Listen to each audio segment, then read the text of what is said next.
If we're writing a book on breaking systems and we're not breaking the publishing system, Yeah, what's the point? you shouldn't buy our book. Seven It took years? Emily and I think 7 years to make the book. The book is out, Yeah. and it's out for people who pre-ordered the hardcover from us. It's a really nice book. It kind of looks like secret, like classified documents with the red line down the side. It's got, the end leaf has like secret messages in Morse code. It's got a bunch of Easter eggs in it. A lot of Easter eggs. We haven't told people about some of them. When they get the book, they're gonna be like, oh. The underlying message is this. Yeah. If you're a startup or a challenger brand or a market, a campaigner for a political cause, Right. nobody cares about what you're doing unless you make them. Mm-hmm. And you won't have the outcome you want unless you figure out how to take that attention and turn it into some kind of desirable behavior, profit or whatever. But if you look at what companies spend most of their time on, they spend it on their product. They spend it on their features. They're convinced that like one more thing, or if we change the fonts or we redesign the website, they spend very little time on go-to-market strategy. Mm-hmm. The timing for this book couldn't be better because we are in a world now where the barriers to building the product are almost completely gone. We live in a world where we could do anything right now. And because we could do anything, the thing we should do is the thing we're going to regret the least.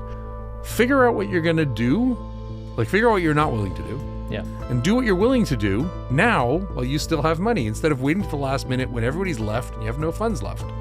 Do that. But people don't think like that. Founded in 2017, StartWell is Toronto's independent hub for innovators to collaborate. Our podcasts relate perspectives from the world's most diverse urban population to reflect unique insights into global business, media, and culture. Hey, I'm Alistair Croll.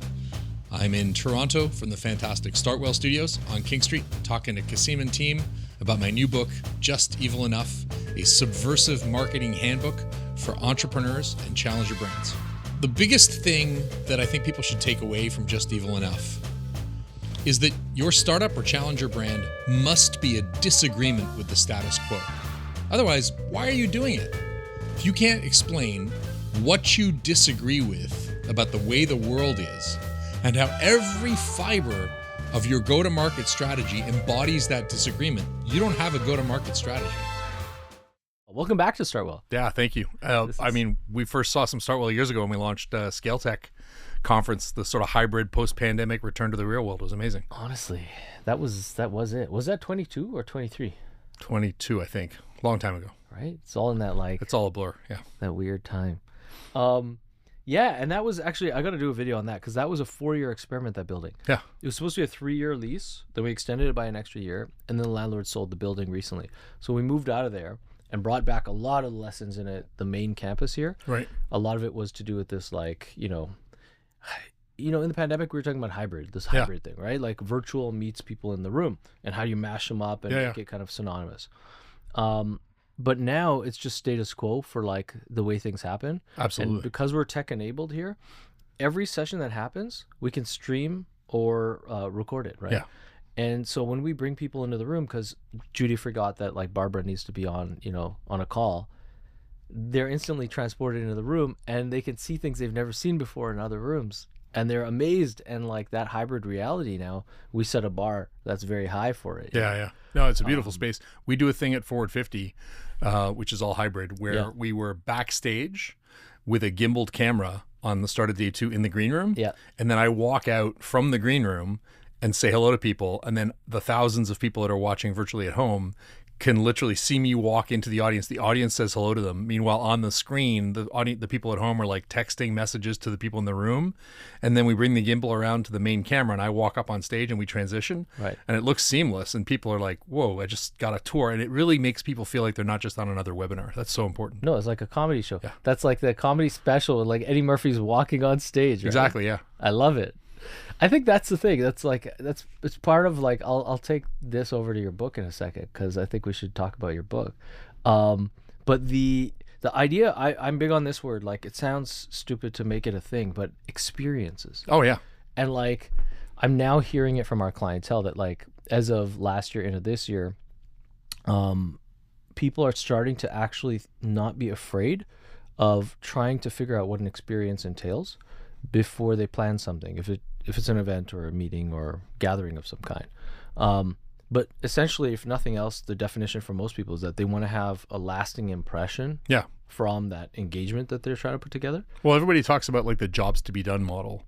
I think that event organizers need to be like the experience to be gained model. Like what do you want them to leave with? How do you want them, what transformation do you want them to undergo through the experience? And then I know that sounds kind of hokey, but You know if why you it don't sounds think hokey? about that, you know, I think it sounds hokey. It's just like subconscious, Canadian apologetism.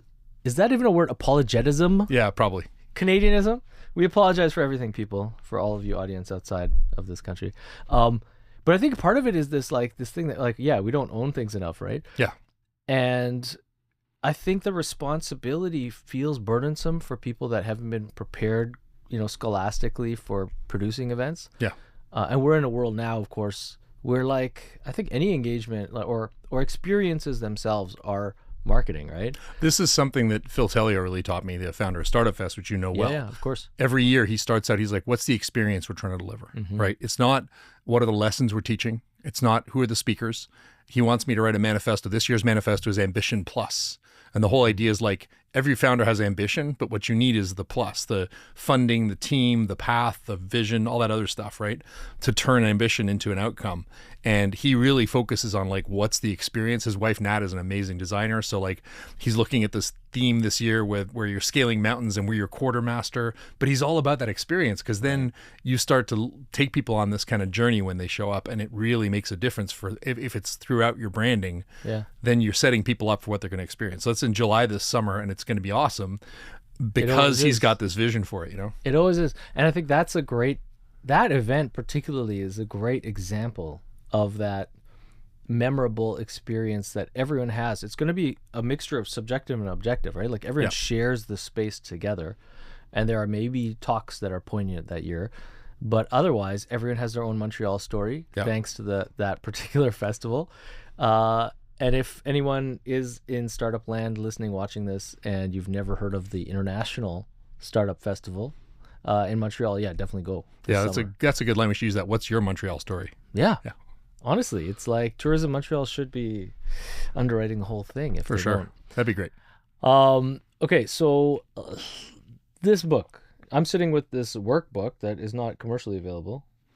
Yeah, I just ran a session this morning, first workshop we've done with Flow Consulting, which is part of Deloitte, right? Ray Look's company, and we brought in about 30 founders, and we walked them through a lot of this. We had an online event, and then walked them through some of the lessons in the book, and showed them how they could apply them to their particular business. Now, of course, these people in the room had not seen or read the book yet. We did a session on the 22nd online to prep them that talked about some of the concepts in the book, and then we went through 2 of the core frameworks. The book is really a balance of like fun, interesting stories, and we have hundreds of funny stories alongside these frameworks you can actually put to work practically. Yeah, there's hundreds. It's like the book is big, man. 369 pages, not including endnotes. And it took how many years? It took Did you Emily. say 7 years? It took Emily and I think 7 years to make the book. Wow. Both of us had been collecting funny stories long before that, and examples of people who were like finding loopholes and attacking convention. It's kind of how we bonded over this stuff. Yeah. I would say we put, like, from before the pandemic, we were working hard on this, and several things happened. One, we put together the structure for a cohort-based class with the folks at Maven, Gagan and Wes, and we haven't run the course yet. Maven is a company? Yeah, Maven is an online cohort-based course learning platform. Okay. And so we went through something they put together to teach people how to build these courses, and that really helped us to rethink, like, what is the lesson? How do people apply this? Because it's one thing to tell stories. It's another thing to give people a structure that they can use to make their own stories. Yeah, it's fascinating because we see this every day with all these like meetings and events that people put together. Getting people in the room is one thing. Assuming that people can kind of self-organize around their problems and collaborate is another thing. But these like activities that you can get people to do are so poignant for both crafting experience and secondly also driving performance out of people when they collaborate. So it's very interesting that like I think no one thinks that their teams can be trained to craft these sorts of engagements. But so yeah, what is it for you? What was that like kind of thinking about making things actionable. So let me take a big step back. Yeah. So the book's called Just Evil Enough. Right. It's a book on subversive thinking. It's not actually about being evil. In fact, we have a whole chapter I devoted like how to you not have being to evil. say that. You always say you have to course. put the disclaimer. But the underlying message is this. Yeah. If you're a startup or a challenger brand or a market, a campaigner for a political cause, Right. nobody cares about what you're doing unless you make them. Mm-hmm. And you won't have the outcome you want unless you figure out how to take that attention and turn it into some kind of desirable behavior, profit or whatever, right? A vote. But if you look at what companies spend most of their time on, they spend it on their product. They spend it on their features. They're convinced that like one more thing, or if we change the fonts or we redesign the website, they spend very little time on go-to-market strategy. Mm-hmm. The timing for this book couldn't be better because we are in a world now where the barriers to building the product are almost completely gone. Correct. On-demand infrastructure like cloud computing made the capital costs go away. Yep. Social media made the broadcasting costs go away. Mm-hmm. And now things like AI are making the creation costs go away, whether you're talking about concept design or copy or code. Mm-hmm. What's left is distribution. A friend of mine, Cassie Korosef, has this great line. She says, AI will give us 1,000 answers. Yeah. Sorry. AI will give us 1,000 right answers, each of them right in its own way. What's left for a human? To decide which one is the right one, like which way is right. This will now be about who can deliver the outcomes, right? Because all the other things are gone. It's who can execute well on the outcomes given what they have. And to do that, if you do the same thing everyone else is going to, you're competing on a level playing field. Only an idiot competes on a level playing field. So how do you find a subversive strategy that gives you an advantage and puts your competitors on your heels? Mm-hmm. And the way you do that is to look at the system you're in and get it to behave in a way it wasn't supposed to. Yeah. Most people would call that being subversive, right? Subverting a system. But if you're the one in power, you don't like that, so you call it evil. You label that as bad behavior. Right. So we called it Just Evil Enough, kind of tongue in cheek. Yeah. Because the most important thing that a challenger brand, a startup founder, campaign manager can do is get the system to behave in a way it wasn't intended to. Right. So they can create attention and turn it into profitable demand. Mm-hmm. And that's what the book talks about. Hack the planet. Yeah, absolutely. There's a whole chapter actually. What can we learn from hackers? Okay. Yeah, because I mean the old again, qualification here for anyone who's in their 20s and so on. The hacker is not necessarily someone who's trying to infiltrate a system to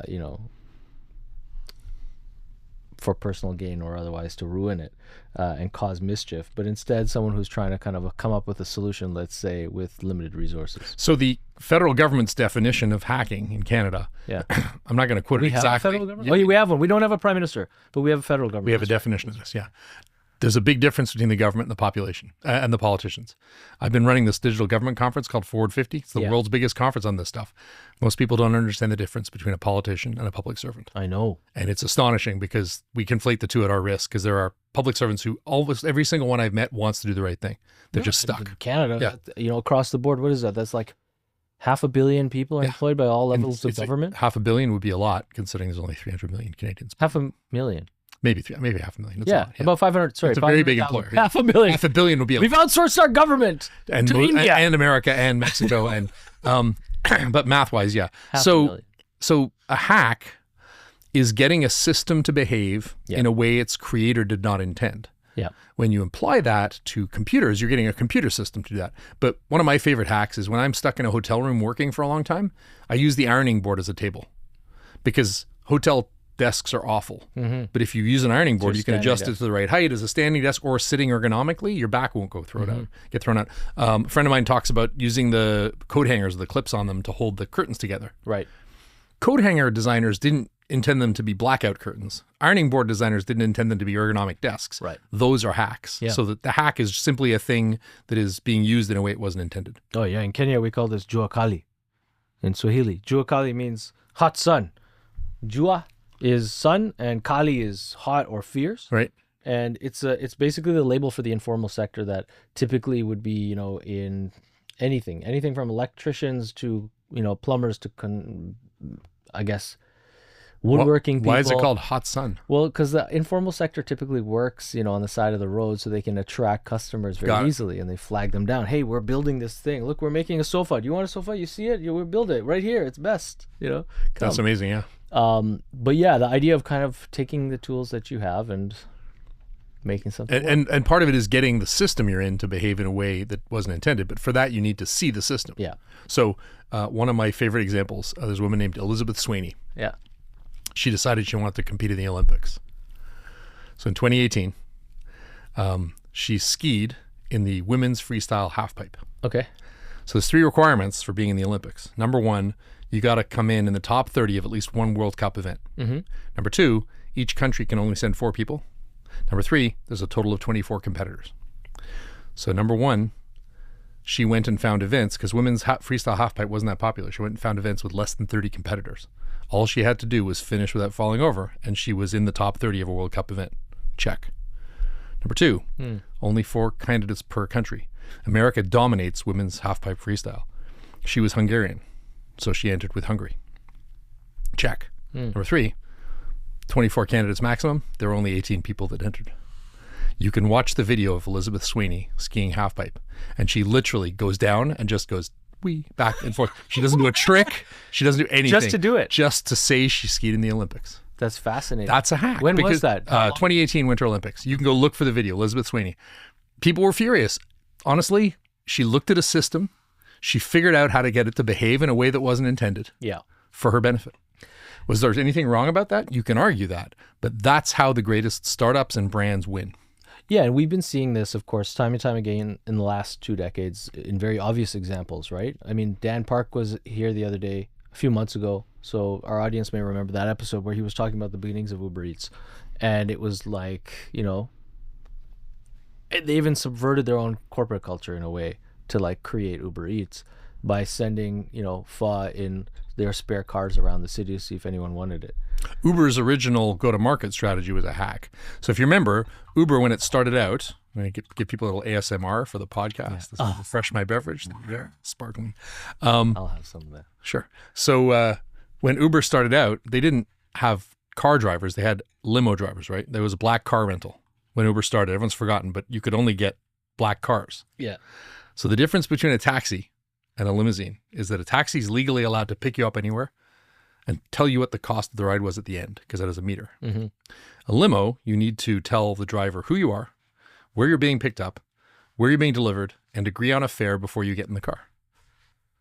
So Uber, the car platform, did those 4 things before you got in the limo. So technically, you had booked a ride in a limousine according to the law, which allowed them, because of the mobile device, to find a loophole for the price that legislators had set up to try and separate taxis from limos. Right. Because they were like, booking it ahead of time must mean that you book it well ahead of time, not like 4 minutes beforehand. Yeah. And so Uber found a loophole and then used that to normalize. Well, yeah, in New York, I remember when I lived in Harlem, we had these gypsy cabs everywhere. And the gypsy cabs were also limo cars, right? And I guess it was the same thing.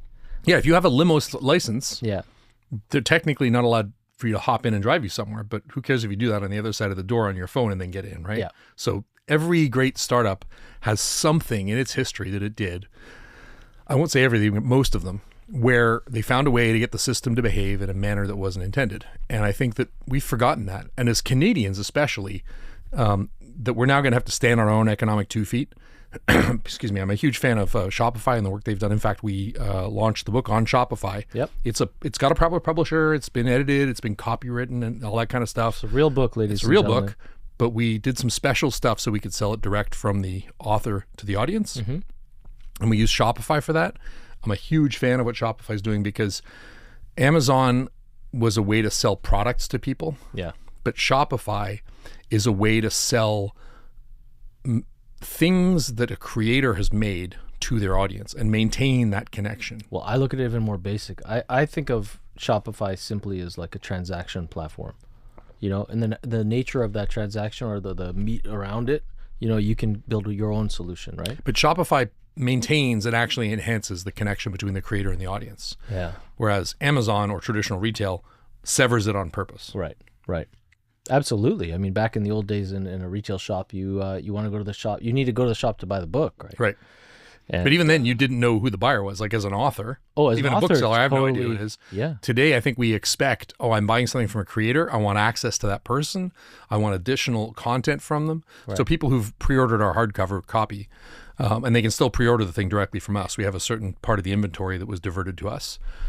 They get access to extra videos of us explaining the concepts, workbooks like this one here, and one on the Recon canvas and so on. They get access to bonus case studies. There's a whole bunch of stuff that they just can't get if they buy the book from Amazon, because we don't know who they are. Right. Like we would love to know who they are, but there's no way for us to connect with our reader through a traditional transactional system. So it's not just that nobody reads books anymore. It's that nobody wants a form of communication that severs the creator from the community. So the book is who does the order fulfillment and stuff? Like, are you going to Canada Post every week? No. Okay. So we partner with this amazing company called ShipBob, which is an international distribution company. What are they called again? ShipBob. They partner with, why is that funny? You don't like ShipBob? It's fucking hilarious, man. I love this. We're in this like, post-internet world. It's great. So Everyone has a fun name, you know? Shopify, ShipBob. Yeah. So we get an order on Shopify. Shopify handles payment. Yeah. They track the stuff on the Shopify app. The ShipBob folks at ShipBob, they have a warehouse in Texas and one in the Netherlands. They have a bunch of them. Okay. They take the book, they pack it, they send it out to a place, and they do all the tracking stuff with Shopify. It's all integrated, right? Stuff that we could never have done like 10 years ago. Although I have had to learn a lot about international logistics. And we could have just not done this stuff. We could have just said, no, it's going straight to Ingram, and then the booksellers, our publisher's called White Fox, it's all taken care of. But we wanted to do this kind of connection direct to readers, and literally we've had to update the number of books being shipped to ShipBob 3 times so far. Wow. Because the demand for direct connections has been amazing. Well, and it's really interesting to me because, so how many do you think, if you can, like how many units do you think you've already kind of like sent to the pre? So we are doing 3,000 book first print run. And this is a very high end. So it's a 3,000 book total print run. Yeah. Very high end hardcover book. Yeah. Cloth bound, like it feels like an artifact. It's got Easter eggs in it. It's a really nice book. It kind of looks like secret, like classified documents with the red line down the side. It's got the in leaf has like secret messages in Morse code. It's got a bunch of Easter eggs in it. Okay. A lot of Easter eggs. We haven't told people about some of them. When they get the book, they're gonna be like, oh. So out of that, we were gonna get a few hundred for readers. As it is, I would say we're sending about half of the print run into the bookseller industry. Okay. Which is like, Indigo, Chapters, Sure. Waterstones, Amazon. The other half are going either from to my co-author Emily or myself, which are being handed out at book launch events, or going through ShipBob direct. And we had to, most publishers won't let you do that because they don't get a percentage when we sell that way, right? So we had to find a publisher that was amenable to doing things differently. But if we're writing a book on breaking systems and we're not breaking the publishing system, Yeah, what's the point? you shouldn't buy our book. Yeah. Amen.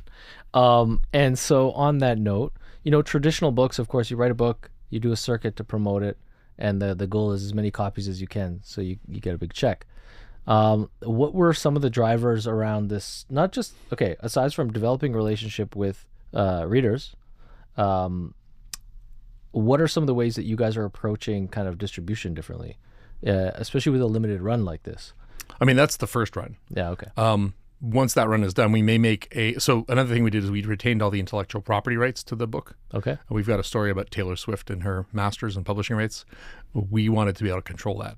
So we're publishing an audiobook and an ebook, which will be available the same day. This will be early March. Yeah. Publishing those on a bunch of different platforms. It'll even be on Spotify, so Okay. you can listen to the ebook on Spotify. Like, we're doing as broad a distribution as we can.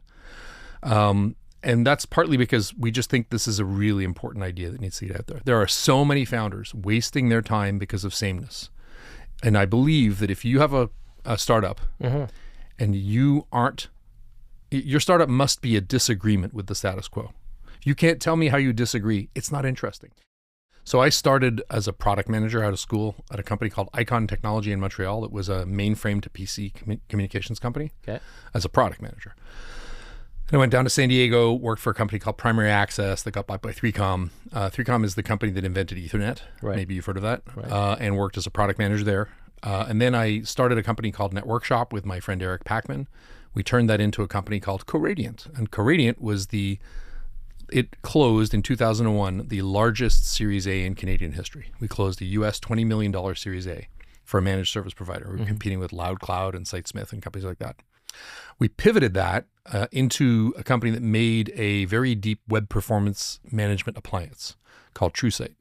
And then we sold that company to BMC in 2011. So that was an incredible experience because we went through two bubbles, right? The dot-com bubble and then the 2008 market crash. Right. And we completely changed the company. Most companies that pivot like that don't make it. We shrank the company down from 135 people to 20. It was incredibly painful. Holy Yeah, smoke. we had one day where we let 65 people go. It's brutal. Wow. Worst day of my life, including very close friends. And you're based in Montreal. That was based in Montreal. And we moved the corporate headquarters to Boston. And eventually we figured out what we were doing. And it took me 6 years to figure out how to explain what we did. Mm-hmm.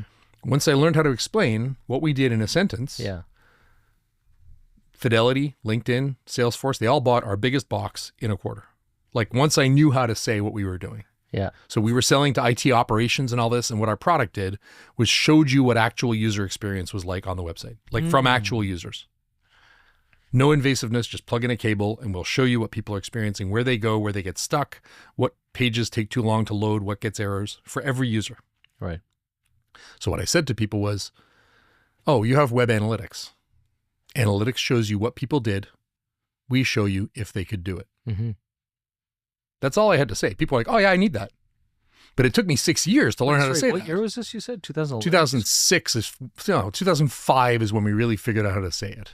When did, brain fart side question, when did Google buy DoubleClick? I don't remember. 2003 or something? I don't remember. But yeah, I mean, they bought Urchin, they bought a bunch of different things like that. Yeah, because I remember at that time there was this was a big question. It was Yeah. a big question. And it was like, heat mapping kind of stuff was like browser heavy, right? And it was like, Yeah, and this was, and the thing about heat mapping is that shows you what happens once they're on the page. Yeah. What if they can't get to the page? Those things only work when the instrumentation's running, which only happens after page load. Mm-hmm. What if they get stuck in an infinite redirect loop? What if they get a 500 error? We saw all of that. And so this was a big lesson. It was like you figuring out that you had to kind of like explain it. I had to figure out how to explain it in a way, and this is a lesson from the book, that's so obvious in hindsight, people feel ashamed for not realizing it because the way they get rid of that shame is by telling others. But isn't that the funny thing? This is where I always see it's like the apologetics. Yeah, it's not a word. I'm not even Apologist. Right? Everyone's an apologist. And when you're an apologist and you have that mindset that like you almost feel like you need to complicate things just in order to kind of like make it seem valuable, You've heard the term in the blitzscaling thing where Reid Hoffman says, if you're not ashamed of your product when you launched, you waited too long to launch. Yeah. Our hot take on that, if you're not worried that you left something out of your messaging, it's too complicated. Yeah. Like we're in the era of 3-word descriptions. Axe the tax, lock her up, build a wall. That's the most complexity people can handle right now. So if you can't express what you're doing. Shout out to Trump. Yeah. If you can't express no, thank you. If you can't express what you're doing in verb, article, noun, it's too complicated for most people. It's simplicity wins. And this is what all like SEO copywriters say. It's like grade whatever they say. I don't know. Grade. Yeah, but it's not just English. simplicity. It's simplicity plus a provocation that makes you feel like something is wrong and you've got to fix it. Like it's got to have this benign knowledge gap that you feel compelled to fix. One of my favorite examples. Sales copy, though, you're saying. What time does Sean Connery go to Wimbledon? 10ish. Like that's a terrible joke, right? Yeah. But you had in your head, Sean Connery, I know he's got a weird accent, and Wimbledon, I know that's about tennis, and then I gave you 10ish. Yeah. And it reconciles the two. Sure. That's a good example. That's an example of a benign knowledge gap. I set you up for two things, and the reward you get, your physiology, squirts you a little bit of dopamine. That's what laughter comes from because we are wired to learn. Right. So you set up something that makes the person feel like, oh, I'm missing something. They fulfill it. Then when they've seen it, they're like, oh, of course, I should have known that. And then they feel compelled to tell others because they feel like shame for not knowing it sooner. Okay, this is actually what makes messages go viral. Kind of a question here. The way that I see it, we're in this like hodgepodge of experience for content consumers in the social web today. Sure. There's so much trash out there, and a lot of it is because it's perhaps designed, architected, promoted on algorithms to be quick wins for people in the sense of hook their attention and then hook them on something else and keep cycling that, right? That dopamine hit. Right. Without the actual... There's no sum to the equation. Like people aren't getting resolution. There has through to the be experience. a fulfillment. Yeah. Yeah. And so I think people are probably extremely primed right now to be receptive to the solutions. I think that in an attention economy, Yeah. one of my favorite authors, and we talk about him in the book a bit, is a guy named Herbert Simon. Absolute polymath, won the Nobel Prize for Economics, came up with the term satisficing, which debunked rational choice theory, pioneer in computer learning and AI, just amazing person. And back in the 70s, he realized that we lived in a world, everyone was calling it the information age. And he said, hey, you're all wrong. Ages are defined by what's scarce. Like the industrial age was defined by the means of production. Right. The Bronze Age was defined by the bronze, which not everybody had, right? What we have to ask ourselves is it's not the information age, because that's everywhere. What does information consume? Because that's what's scarce and that's what's valuable. And what it consumes is our attention. So in the 1970s, he coined the term the attention economy. Yeah. Like way before we started using it now, right? I love that way of looking at the world. When something becomes abundant, what does it consume? We're in an era now where it's incredibly easy to make content. And that consumes our attention. But then what we start to value is curation. We start to value, I trust this person to give me useful information. I don't have the time to scrutinize all this stuff. Right. So I'm going to delegate legitimacy. I'm going to take that person and I'm going to trust them. Of course. That's a thing that I think you're going to see, and already we have content creators that are like this. Like many people look at Joe Rogan and they're like, hey, he asks questions I would ask, therefore I'll let him do the asking, right? I think that's something that brands need to be aware of. Brands need to start asking themselves, how do I become like a trusted advisor who's legitimate? Patagonia does this really well. Patagonia says, repair is a radical act. They close their businesses on Black Friday and Cyber Monday and say, go out and hike. Sure. They're doing things that are not in their interest in order to embody a particular position that earns them trust with their market. Yeah, I mean, part of it is humanizing the brand, right? So the relationship becomes more authentic. But it's not just humanizing. It's humanizing in a way that demonstrates that your interests are aligned with the customers. So when Apple says to the FBI, I'm not going to unlock that phone, the consumer is more likely to believe Apple cares about privacy because Apple has demonstrated that it is doing something that's difficult for it on behalf of the consumer. So it's not enough to say I'm going to be human. You got to show that you're aligned with the interests of your target customer. But in this short attention span kind of like world that we're in, you know? I don't agree with that, by the way. I don't think we have short attention span. I think we have a very short time to decide whether something is relevant to us or not. That's interesting. Once it's relevant, we'll watch a 2-hour, I've watched like Folding Ideas up and to the right. It's an amazing, like 2 or 3 hour long explainer on crypto. I watched the whole thing. Yeah. We will give incredible attention to something. We'll hyperfixate on things. The question is not short attention span. And the we is short fair time to decide if it's relevant. The we is fair to say for any age group. My daughter is obsessed with a particular movie. She'll go down a rabbit hole for a week learning everything she can. I think that there's definitely a problem with dopamine addiction where we're like, how do I get my next quick fix? Yeah. And that, when you're talking about addiction like that, that's something you need to go to like the equivalent of AA for social media. But for most people, the problem is not attention. The problem is deciding which things are worth investing my time in. Yeah. No, and I think I agree with you that the curational kind of like aspect of things is going to be highly, highly, highly valuable. Like we're in an post-information age. I don't know. Anything is at anyone's fingertips. Yeah. But it's like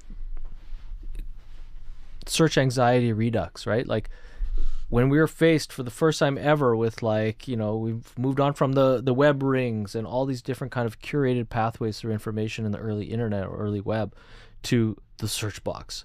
And everyone used to load up their browser and be like, fuck, what am I interested in? And like sit there. Go to Reddit and see what's on the homepage, right? That's why Reddit did well, is it was like, here's a bunch of things you might care about. Yeah. Yeah, but it was, so I think we're there today where like kind of people are like, it's easy to be passive, to be fed garbage, right? But then you realize, whoa, 4 hours went down the tubes, and like I didn't get what fulfills me. I think this is something like for my daughter. The thing I hope for is that she uses technology rather than technology using her. Right. Because like I wake up in the morning and there's a bunch of red dots on my apps that tell me what I should be doing that day. That's the machine telling me what to do. Yeah. Right. Yeah. And I think that technology is incredible if we recognize that we're the ones with the agency. Mm-hmm. And that takes a really big step back, because then you got to say, well, what do I want? What outcome do I want? Yeah. Forward 50, which is this digital government conference you're on, the name Forward 50, forward means neither left nor right, but forward. So we're nonpartisan. But we ask everybody, what policies do you want in 50 days? What platforms will you build in 50 months? Right. What society do you want in 50 years? Most people who are thinking about government aren't sitting here going, what should the world look like in 50 years? And you have to have, in my brain, those 3 time frames. You have to what am I doing this month? Mm-hmm. What am I doing this year? How do I want to retire? If you aren't thinking in those steps, you probably aren't lining up what you're working on with the outcomes that you want. Of course. And I think that that's where it's so easy to get caught up in these things that feel like they're good because they feel like they're good. Yeah. As opposed to, what are my goals? And then let me use these tools to achieve them.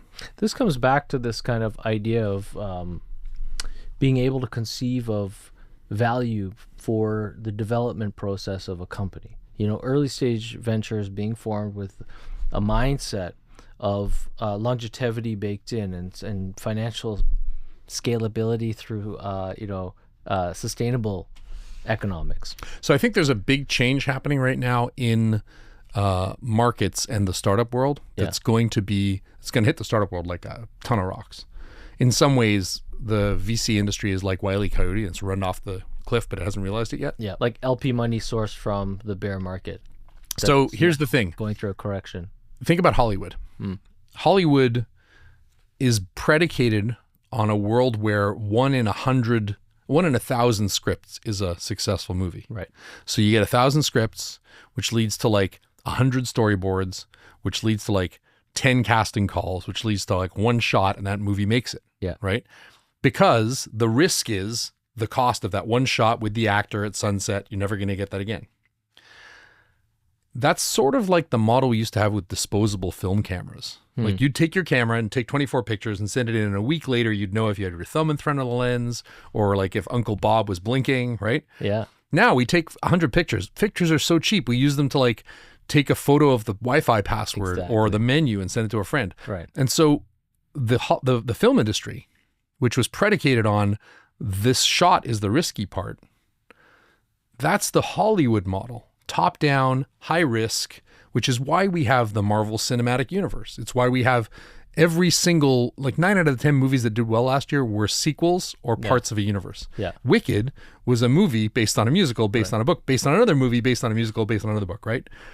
Crazy, because we've de-risked stuff. If it's got a person in it, like The Rock, and yes, Red One was a terrible movie and The Rock made $75 million because they were trying to de-risk by going through what they knew was predictable. Mm-hmm. Flip that around.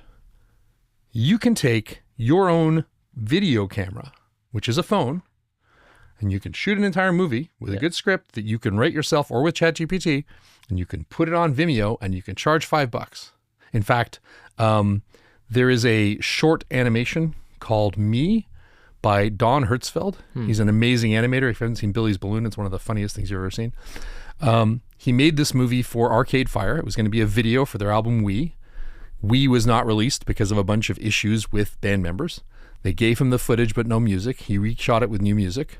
He published it as a 20-minute video. It's up for an Academy Award. Wow. He put it on Vimeo and you can rent it for a few bucks.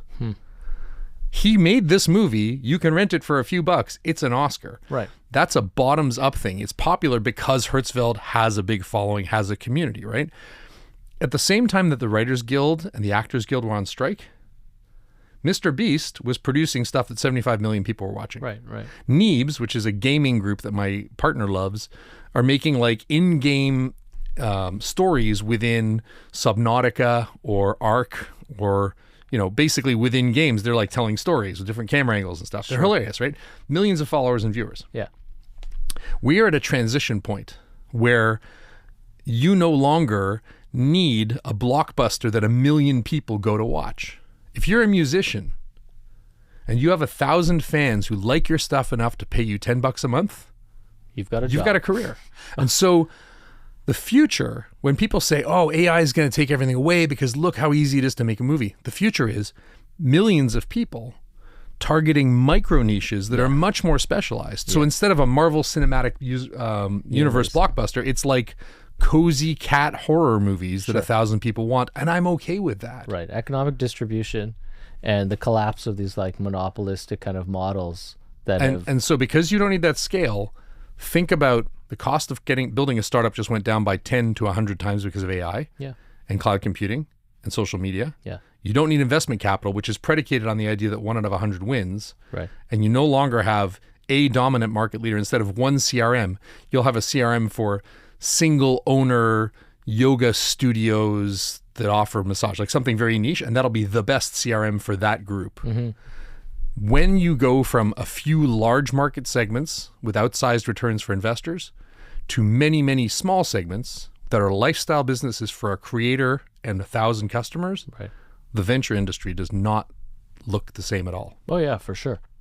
No, for sure. I mean, like the whole assumption that like people can, build stables for unicorns with capital alone is has always been short-sighted, right? And I think it's more than that. I think the unicorn is extinct. yeah. What you have is a whole bunch of rabbits. but And I love the term rabbit, which is a real actual business building interesting things. So it's an acronym. That's Yeah. good. Say Instead that of again. unicorns, A rabbit. real actual business building interesting things. See, I always ask people this. I've asked them this for decades. Like, you're founding a company. Now, you talk to software people, and if they're just like software is their whole world, they don't really think about, tangibility. But like, you ask them, would you ever want your name on the door? Not your name, maybe the company name. Or do you want your company to not exist after you've had some sort of a payday, you're on your boat, and you don't give a shit that it never went anywhere?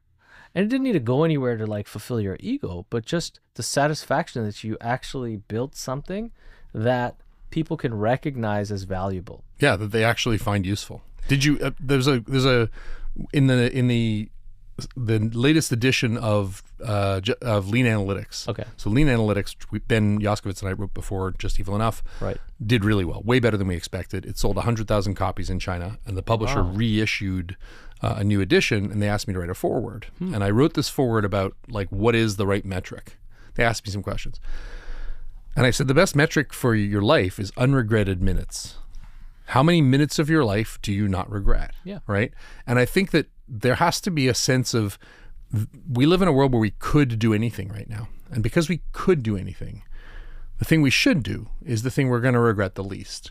Now, I think humans have a weird feeling about regret because we have this image that regret is going to be something that when we're 70 and we're in a retirement home, we're looking back at our lives and we're wondering, was my life good? That's the wrong way to think about regret. I have regret every second of my life because there's 10 things I could be doing and I'm not doing 9 of them. Okay.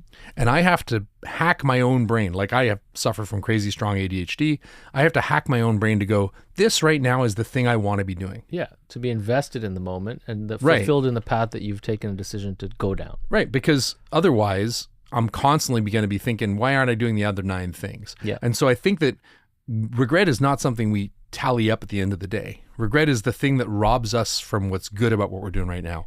And I think for founders, you got to ask yourself, like every moment, am I doing a thing that makes me feel fulfilled? Right. That doesn't eat in my regret? That's clearly the thing I should be doing right. It's the thing I'm made for. It's the thing I love to do. It's the thing that gives others value. Mm-hmm. That's the question. I think we need to, this is the thing that will cure us from the dopamine addiction of social media, is to recognize the regret we get when we're not stepping back at a sort of meta level and understanding what we're spending our time on. Yeah. And it goes hand in hand with what is fulfilling, right? And people trying to like figure that out for themselves. A lot of, especially in the software kind of world, and if people, in the audience are coming from that bent, from startups, particularly from technical backgrounds, that idea, that fulfillment, that great experience of deep focus. If you're coding something and you're solving problems in a non-analytical way, almost like you're in that flow state, yeah.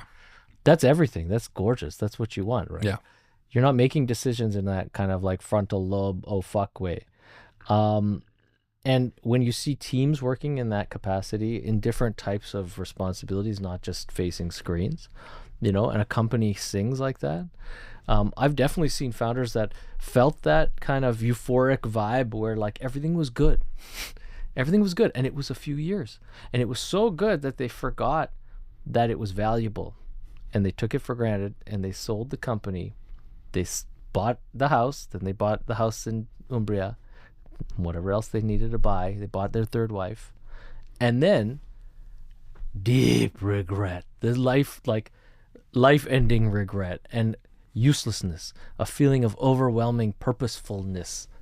Man, Purposelessness. I'm just shit at English today. I don't know what's happening. It's because I had my first coffee right now, 10 minutes ago. Yeah, and like that's sad to me. Like when people don't necessarily, when they're not prepared to realize what is fruitful. A lot of this comes down to system awareness. And this is, we think, one of the fundamental skills you need to develop is seeing the system you're in. There's this to subvert it. Yeah. Well, there's this famous quote from, oh man, I'll think of who it was in a minute. There's a commencement address. And in the commencement address, he talks about these two fish that are swimming along. And this older fish says to them, "Hey boys, how's the water?" And the two fish goes, "Water? What the hell's water?" Right. Like they didn't know they were swimming in the water. Right. We are swimming in systems all the time. Oh, yes. And we are unaware of them. We've got a few examples of this in the book, but like once you see those systems, then you can start to mess with them. But the challenge is to recognize the number of things that we think are rules, that we think are like just all constructs assumptive. that are simply convention. They're simply traditions that allow us to function as a collective society. It's very interesting. It's a topic I talk about this to no end all the time, to the chagrin of my wife, right? Because she's a family doctor, and she, in her own journey, has been trying to kind of like not subvert the system, but find pathways of innovation that, in Canada are just impossible. Being a lifestyle medicine doctor as well, and trying to look at holistic provision of care and stuff. But then you take a step back out of her own thing, and you look at, well, what does it mean to be a doctor societally, right? In Canada, especially. You've invested all this time into your education and then your practice. That's time that was not spent on other areas of your life. And depending on, how much money you want to make, because they're not paid that well, that could be the bulk of your waking life forever. Yeah. And then I would, when we got married, I started looking at that lifestyle of professionalism. And, I think it pervades, especially in a city like Toronto, it pervades this like, Anglo-North American mindset, especially in Canada and in Toronto, that like this office worker class behavior is very much structured within taboos and assumptions. It's the whole Protestant work ethic for sure, yeah. And so, let me ask you, why do you run StartWell? I helped a couple family offices invest in early stage companies, and I was kind of going to go into VC. And my idea with StartWell, that's the name, was actually going to be the name of the fund. And because I was thinking about all this stuff and the things I had seen from both sides of the table, right? A founder, technologist, communication strategist sort of person, and then the investment world and helping people raise capital. And so it was really interesting because it all kind of convalesced around this idea of space. And I kept thinking about physical space. As I had toured at IBM, I had toured the whole country and given checks out to, mainly government-backed physical infrastructure that's supposed to be supporting the development of entrepreneurialism in our country. And I realized that it's all terrible. It's all terrible infrastructure. And most of it's run by people that have no entrepreneurial experience. Or if they'd had it, it's very limited, that experience. You're referring to like the grant organizations, the support ecosystem for startups, that kind of thing. Yeah, and the RIC centers. Like any physical, space like Mars that was funded, and that's the biggest crown jewel of all this programming, right? But like across Ontario, there's all these little centers that are like funded by Trillium and other distributaries of money. Okay. And the idea is that the government invests in physical infrastructure, that's one thing, but then services that are,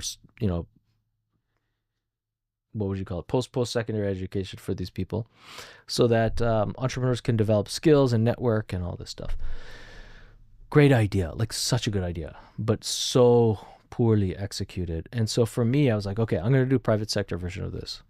And so this long-winded story to tell you my whole career that, leaving a lot out of the way, that led to, I started StartWell as this peer mentorship platform for early stage venture founders. And co-working was the business model. So virtue-based accelerator in a sense. My idea was, if nothing else, real estate was hot 2017-18. My idea was, as companies grew and grew beyond our borders, we'd take on leases for their larger offices and do managed service and grow that way. but it just wasn't happening even pre-pandemic I mean, because WeWork kind of poisoned the well for everybody there too. it wasn't that. It wasn't that.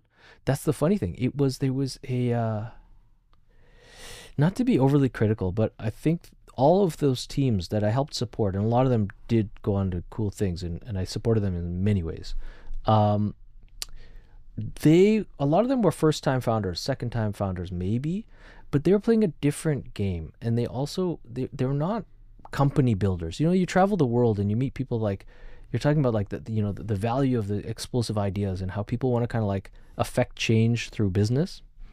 I don't see that. I didn't see a lot of that, then in Canada. A lot of software founders were playing they were flipping houses, man. It was that whole pyramid scheme idea of like playing. This is I think one of the things we talk about is this idea of value chain disruption. Right. That Michael Porter talks about your value chain as like, where do you make the difference in between the price of what you bring in as resources, employees, raw materials, whatever, and what you put out. Right. So in the case of Coca-Cola, like they take in sugar, water, and they put out, product, but they add value in the form of brand building and R&D or whatever else, packaging.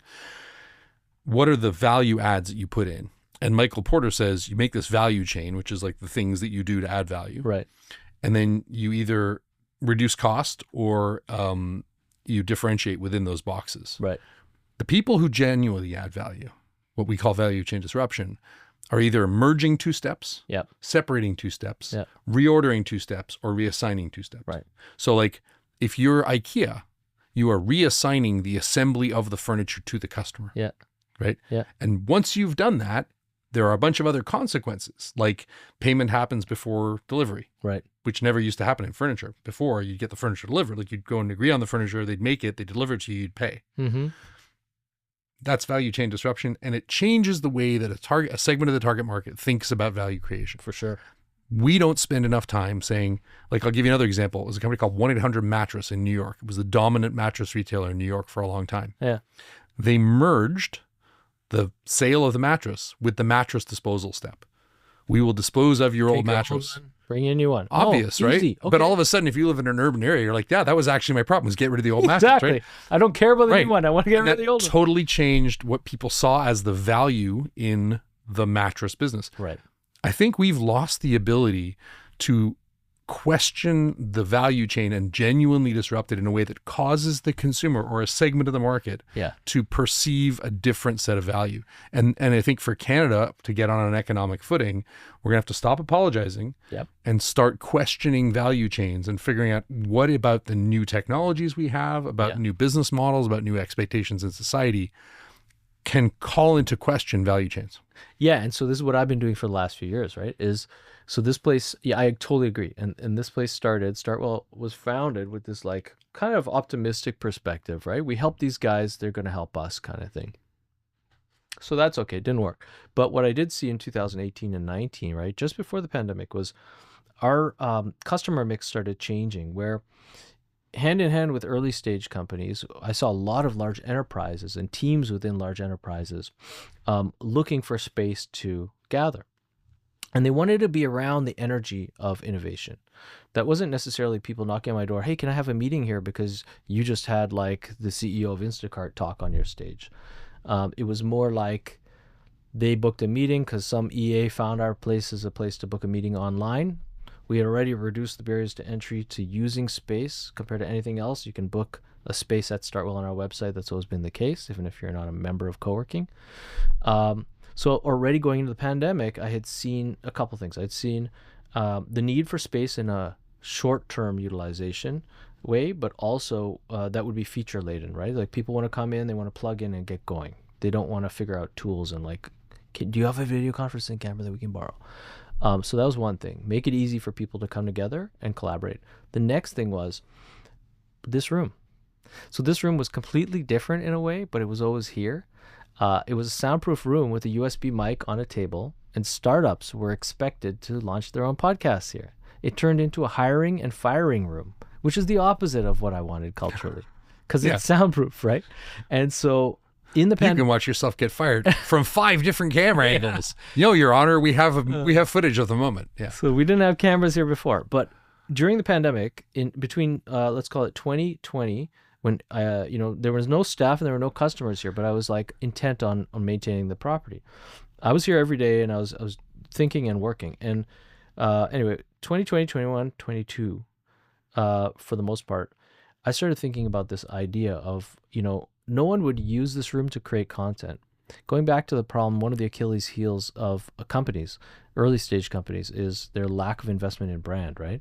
And not thinking about relationships with any stakeholders, whether it's a vendor or whether it's a distribution partner or any type of partner or a customer, in a long-term sense.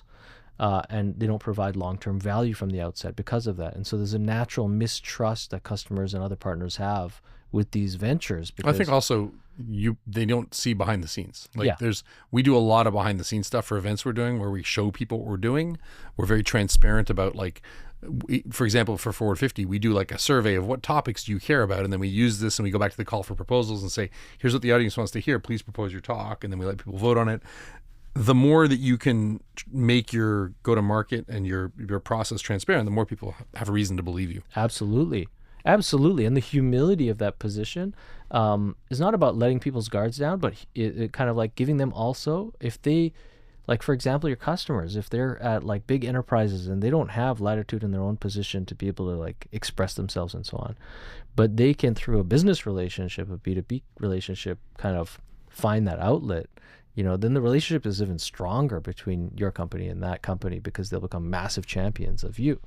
So there's all this cool stuff that you could do that way. And so for me, what I was saying is, okay, it starts with this room, right?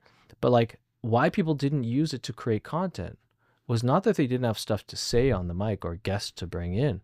It's that we left a mic with a cable and they had to plug it in, figure out the software, figure out the distribution, everything. So I said, okay, here's what we're going to do. I'm going to make this like 3 layers. StartWell's going to be 3 layers. This is where we are now. The base layer is on-demand meeting and event space that's fully turnkey with AV baked in. So that's a second layer that you come here and you can record content and turn a conversation into content. That means we have staff that are technical producers and the full stack is taken care of and it's instant on everywhere. Mm-hmm. The next thing about that was that we can abstract that AV layer from the space. So we can record kind of closed set content. And now the way that you can combine those things for client experiences is like, no one can find it anywhere. They experience it first here. And then there's this like great vendor lock-in, right? Because people know they can trust us and they love it. And you can't create content wherever you go in most cases. Right. Once you're the people they trust to publish the thing to the platforms and put in the metadata and all that kind of stuff, then they're naturally going to come to you and say, hey, publish this new one for me, right? Well, no, it's even less on the publishing side and more on even the production side. But assuming you've got production. Yeah. The next thing is going to be, we will press the button to have it show up across social platforms with snippets and clips and all this stuff for you, because then when they're on the road and they record with their iPhone, they're still going to send it to you to publish. Totally. But even that is like a pretty bad business. Like, it's not bad. It's just there's not much money in it. Well, it's incredibly automated right now. Yeah. It's all AI-driven clip generation, but having someone they trust to always be the one that takes care of it. So it's go-to media That's agency. a very good role for you to be in as a lock-in. Well, what we've been finding, which is really cool, and this is kind of something I'm working on for this year that's very exciting to me, is companies typically are not thinking about content creation in a way, because there's so many things to do with even like I guess structuring narrative, right? And I used to do this back in the web world, right? Like I would do a 6-month engagement with a client to extrapolate who their like users are, right? And then do the usability testing that's so subjective so we can make a solution that works for that person, right? Companies don't do that stuff. And if they hire McKinsey to do some shit, like it's going to be a crappy report. So anyway, what I'm finding is that a lot of our clients want to greenlight content projects as brand extensions, but they almost want to treat us, or they do want to treat us as a production company now. So they're saying, okay, can you do me a show about this? And then, get our CEO to come on once in a while. So that's where it's going. Yeah. And that's really exciting to me, where it's like, we're not like a fractional marketing team or social media team. We're instead a production company that's very focused on corporate content that can find talent to be hosts if people need it, can help with narrative arc construction, and then, also the strategic kind of publishing side of it as well. Interesting. Yeah. So you're like an agency, but with a very specific production focus on a certain kind of content, but you're going to do different kinds of content depending on the client. Yeah. Yeah. It's like That's television good. production where the network's not the client buying it. Yeah. It's the corporation. Yeah. Super interesting. Okay. So back to the subversion stuff. Okay. The book's out. The book is, so Emily has physical copies in her hands. Yeah. Mine were supposed to be in my hands today. They're somewhere in a warehouse in Hamilton. Okay. And thanks to a disagreement between the printer that shipped them via DHL to Deloitte and what's supposed to be on the pieces of paper, we may or may not have them for the event we're doing tonight. We're doing a big book launch. If not, people will get them delivered the way they were supposed to. The book is out, and it's out for people who pre-ordered the hardcover from us. As of March 7th, it will be available as ebook, audiobook, and print in limited quantities, because we only did a 3,000 book print run of the hardcover on platforms like Amazon and in booksellers.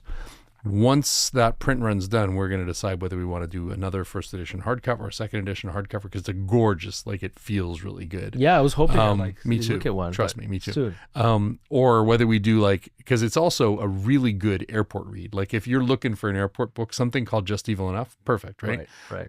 It's nice and portable. We can make a smaller version of it. There's some Easter eggs in the book that people don't know about yet that I'm waiting for people to uncover. Even stuff like the in-leaf has Morse code in it. Like, we leaned into the whole secret mission, like subversive spy kind of plan. And that's definitely something that we've woven throughout the book in ways that I think people will find surprising. And for you, how will the book now affect your time and your career? Are you shopping around the world? Are you doing workshops? Are you So I wrote this book because I'm really annoyed at startups. So when we ran Year One Labs, which is the accelerator that Lenny Rachitsky is in, we didn't have application forms. We had a hackathon weekend, and within a weekend you can see who's going to be able to pivot, who's nice to work with, who has good ideas, immediately. Way better. I mean, I hate the idea that accelerators have the application processes. No, put people in a room and see if they work, right? I used to ask founders questions. Who, what's your core technology? What's your differentiation? Who are your founders? None of that matters. Just give me one answer. What is the thing you've discovered that's going to let you create attention and turn it into profitable demand? You know how many founders can answer that question? Like 1 in 100. Yeah. And that's the one you want to be with. The biggest problem is not whether you can build it. It's whether anybody will care. But we are all trying to solve the wrong problem. We're all focused on making just one more feature. Let me redo the website. Change the fonts. No. Why do you get people to care? How do you get that process to stick? Right. This idea that go-to-market matters, the distribution is the differentiator, is something that has been obvious to those of us in the startup world for a very long time. But I think most people have been unwilling to admit it because it's an uncomfortable truth. Right.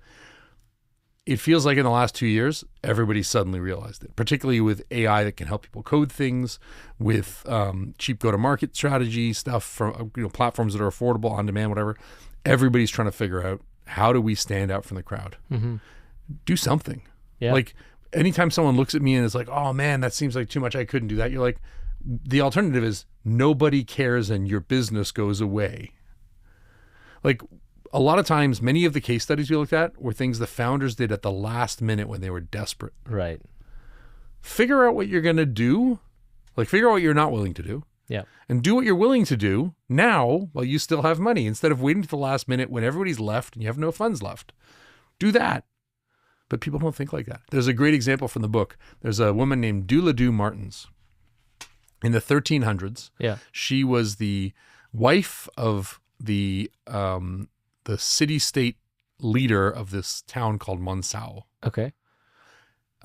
So I forget the guy's name, but he goes off to war, leaving her behind in this castle. The enemy besieges the castle. It's very well fortified. They're not getting in. Right. But they didn't know the enemy was coming, so they have no food. Food starts to run out. Dula Martins gathers up all of this is the 1300s. Yeah. Gathers up all the flour, bakes it into bread, goes up on the parapets and throws loaves down to the besieging army, saying, you guys look hungry. Let us know if you need more. They leave. It's a bluff. It's a good bluff. They were going to win in 2 weeks anyway. Right. The townsfolk were screaming for food. It's like, we're so good. She's like, we'll last forever here. Right. So like you have a choice, right? Yeah. You either have food or you don't. Well, if you don't, they're going to win. So what do you do? I don't know. We could stay one more week with the bread that we have, or we could try and bluff. And they left. We don't teach bluffing. Yeah. Like if you go to business school, they show you the rules of business. Right. There's no class on like looking for your opponent's tells. Why do you watch poker? You watch poker because tells are interesting, bluffing's interesting, intimidating with your pot is interesting, right? Yeah. The rules of poker are like, in what turn do people go and which hand beats what hand? That's not how you win at the game of poker. So we approach business and we have all these rules and we're like, let's do these rules. Let's put together a press release. Let's come up with a positioning statement. April Dunford's like, this is a thing you will do once, put in a drawer and never look at again. Yeah. So maybe we should be thinking differently about this stuff, but for some reason we can't get our head out of our ass. Yeah. I wanted to write this book as a wake-up call. So Emily and I were like, we're furious. She's a judge for South by on their stuff. She works on their startup. She works judging startups that go into South by every year. She's an amazing startup founder. She had her own like startup agency, and she's also been on the receiving end of a knife throwing act in the circus. Like she's got an interesting past. Yeah, that sounds crazy. And both of us are infuriated by the fact that startup founders claim to be disrupting. Yeah. But they're unwilling to be disruptive in their go-to-market strategy. Right. Like, if you aren't in disagreement with the status quo, you shouldn't be a startup. Tell me what your disagreement is. And so few people can articulate that. Right. That's what the book's about. That's why we felt we needed to write it. So I don't know what I'm going to do. People are asking us to consult. I've done talks on this to like big biotech companies, national security agencies. Lots of people are interested in these ideas. Right. The reality is I got Forward 50 I'm running. It's the world's biggest digital government conference. It's a hugely important thing. I was talking to the federal chief data officers last week. Like there's a lot of interest, especially with DOGE to the south of the border and stuff. Sure. There's a lot of interest in making government work properly and making it more efficient. Of course. And what technology can do for us. Startup Fest is a huge thing that's like the OG Canadian startup event. And as you said, it's like every startup has a Montreal experience because of Startup Fest. Right. So figuring out how to make Startup Fest huge and make it scale and make it deliver real value. One of the things we did post-pandemic for Startup Fest was instead of, like before Startup Fest, we used to bring hundreds of speakers to Montreal. That wasn't that useful for founders. So what we did now is we have a few great speakers and we bring back those speakers that we've had in the past as mentors. I like it. And then we set things up where there's like roundtable discussions and office hours and all these other things. And the founders tell us, like, I got to actually talk to someone about my problem, not hear their story, which is nice. Yeah. But like they gave me information on my problem that I could take to work. And then next year I met them and told them how it went. So we've tried to really change the nature of that because especially post-pandemic, you can get so much content online for free now. Absolutely. Yeah. That what matters is genuine human interaction. Yep. And so we've changed that in the model. So, you know, Phil obviously has a great vision for Startup Fest. Together we work on Forward 50. So figuring out how to pivot those and sustain them and grow them, that's my number one job. Yeah. Just Evil Enough, I think it's also really nice because lead analytics did great, but it's been a while. So it's like, what have you done for me lately? It's nice to have something we can talk about. Great follow-up book. Absolutely. I'm excited to see where this goes. I like that you have this. I'm going to steal this piece of paper for myself if I can. Sure. The workbook. And I'm only 100 pages into your 400-page tome. But what's crazy about it is the immense density of case studies, which you almost need to, take pause with. I think you're right. It's the airport reader, not for to be cheeky with the title facing other passengers, but to No, I want the other passenger to see that. The title has to sell itself. Would you buy a book if it wasn't provocatively titled? Yeah. Come on. But to read these case studies and then marinate on them and take pause, I think there's so much in this book from what I've seen already, and great examples. And what's funny is that I'm sure, so how many case studies do you think you drew upon? There are 163 QR code case studies, but there are lots of others mentioned in the text. We looked at well over 300. Wow. Yeah, it was. And they're all in your head. I can probably remember most of them. Emily and I can probably remember, but that's only because we fought over them, Yeah. And there's a bunch that didn't go in there. I was talking today at the Flow thing about some case studies for Coradiant, which was the startup I ran. Right. We just didn't put them in because we didn't have room and it felt like that was a little narcissistic.